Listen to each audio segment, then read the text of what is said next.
I heard really good things about the new Scream movie. Like, it's supposed to be really good, and honestly, that surprised me, since from the trailer, I honestly had zero interest. Which maybe I'll watch when it goes to DVD or streaming, and I'll do a review then. If you're wondering why I'm not going to see the new Scream movie, I honestly don't know what to say that won't sound good in my favor, so I'm sure I'll work on a good excuse soon enough why. So with that said, I guess I'll talk about this brand new animated movie now. Hotel Transylvania. Transformania. Really? I'm not a fan of pun titles, but come on, it's right there. Hotel Transylvania, Transformania. But then again, I do wonder why they made this anyway, so... Alright, the movie series is popular amongst kids and some families. I always thought this was a cute concept. Monsters run a hotel for monsters. And as a kid, I rewatched the first movie a lot and keep seeing it on Nickelodeon all the time for some reason. Now that I'm not a kid, what do I think of the movies? First movie was good, nothing great. It's far from Pixar level, but it's decent enough for the laughs and the okay at best story, which are harmless. Second one was kind of better, the story and comedy were a bit better, but as a sequel, it's still nothing great, and honestly I don't know if I call it better than the first one for other reasons. Third movie was fine, I found it very less funny or interesting, but it could be worse. It could be this movie. So in the end, they're all fine. The concept lends itself to many possibilities, and it surprises me this wasn't a TV show first, which it did get a cartoon on Disney, but I'm pretty sure it's not good. I don't remember even if I watched it. But these movies are fine, not great. They all have problems, but they're not trying to be Toy Story or The Prince of Egypt, so if you say you watch it for the plot, I don't know what to say to you.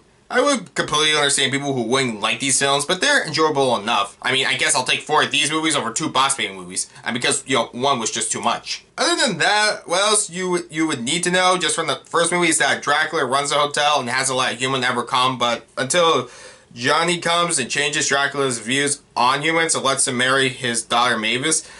In the third one, Dracula marries a woman that's the descendant of Van Helsing, who tried to kill him.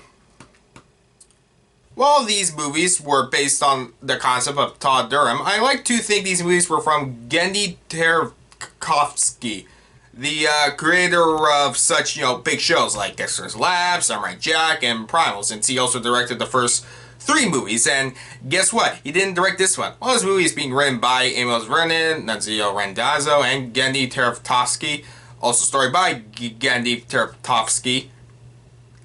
The movie is directed by, in their feature debuts, Jennifer Kleska and Derek Drymon.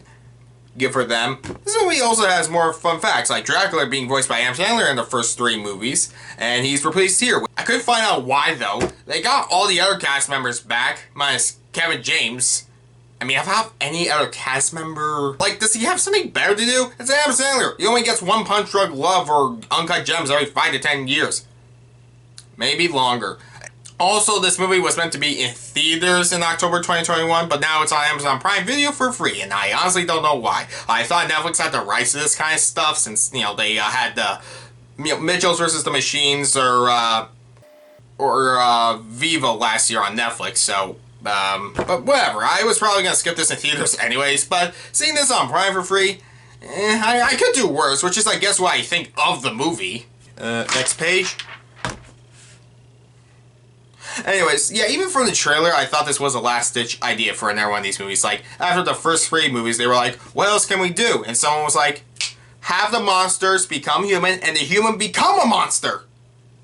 So that's where we are now with the plot. So celebrating the 125th anniversary of Hotel Transylvania, Dracula, played by Brian Hull, plans on making a surprise announcement about retiring and giving the ownership of his hotel to his daughter Mavis, played by Selena Gomez, and reluctantly his human son-in-law Johnny, played by Andy Samberg. But after Mavis and Johnny eavesdrop on him talking about it, Johnny gets super excited and accidentally slips to Dracula he knows about his plans, which causes Dracula to panic and fear the worst about actually letting Johnny run the hotel, so he lies to Johnny about a real estate law that only monsters can run the hotel, since he's human, he can't run it.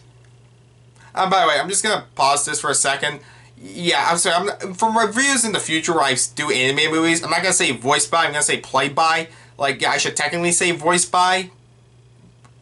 I don't know, I prefer to just say played by. You know, everything's a character at the end of the day.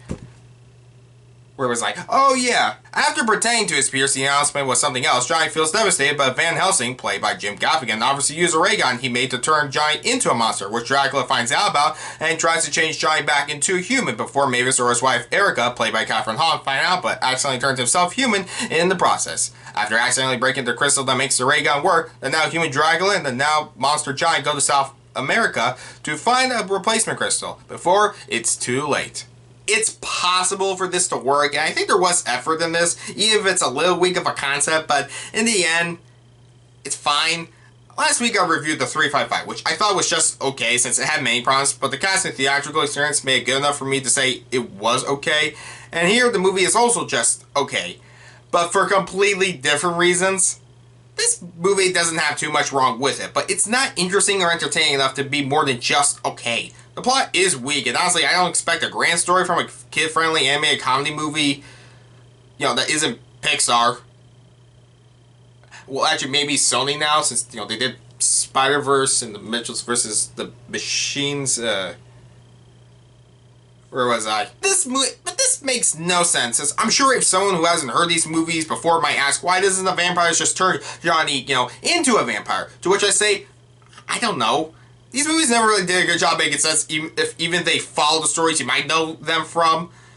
Dracula freezes time, just for a joke, and he never does it again, which, looking it up, was something he did in the first movie, and I haven't seen the first movie well, so I did forget that. But now I think about it, how has there ever been a conflict in these movies ever if he can do that? Ignoring that, this movie kind of tries, but for every time a couple characters would try to have a moment, I couldn't care even a little. And in fact, there's a kind of a subplot of Dracula's other friends, such as the Frankenstein's monster, played by Brad Arbell, who replaces Kevin James, the Mummy, played by Keegan-Michael Key, a werewolf, played by Steve Buscemi, and the Invisible Man, played by David Spade, also becoming human. But it could be cut, and it wouldn't change a thing. They are completely pointless, and only feel like they're here because they were in the first movies, which actually used them. And like the third movie, they're only here because they're the characters you remember from the first two, and serve little purpose here. I forgot that even Mavis and Johnny even had a child. There's one thing the monsters do at the end for the plot, but that's only because they ignore something else established that could take care of it. So yes, they're pointless. While predictable, this story doesn't have that many plot holes, but this is just a weak story. But then again, it's less than 8 minutes long, so it's not like it overstays its welcome or is intolerable, but it could have tried a bit more. Obviously, I said the plot shouldn't matter for a movie like this. It's a family comedy after all, but this just wasn't that funny. I had a few slight giggles and a couple laughs, but this was just mostly me sitting silent on my couch. I liked one dark joke where a zombie is turned back into a human, only to be turned back into a zombie immediately, which they used in the trailer, so you might already know this joke. Most of the jokes in this movie is just Dracula getting hurt like a slapstick cartoon character, which gets old fast. None of these monsters who turn into human are taken advantage of. Nothing specifically about what monster gets turned into human is used, and most of the dialogue is more awkward than humorous. And following the weak story, I honestly was more bored than entertained watching this movie. This movie isn't horrible though, and I've seen worse, so I had no problem watching it from beginning to end, but I didn't really care where it was going. It's still colorful to look at, but definitely less imaginative than the other movies. I'll say this, I think Brian Hall did a really good job replacing Adam Sandler. A couple times it was a bit off, but if I didn't know it was Adam Sandler beforehand, I think I might have fallen for it. The voice cast is trying, the animation is lively, and a couple of story moments do work, but it immediately becomes clear this won't work when they dance to the cha-cha song. So it's pretty clear this movie isn't great.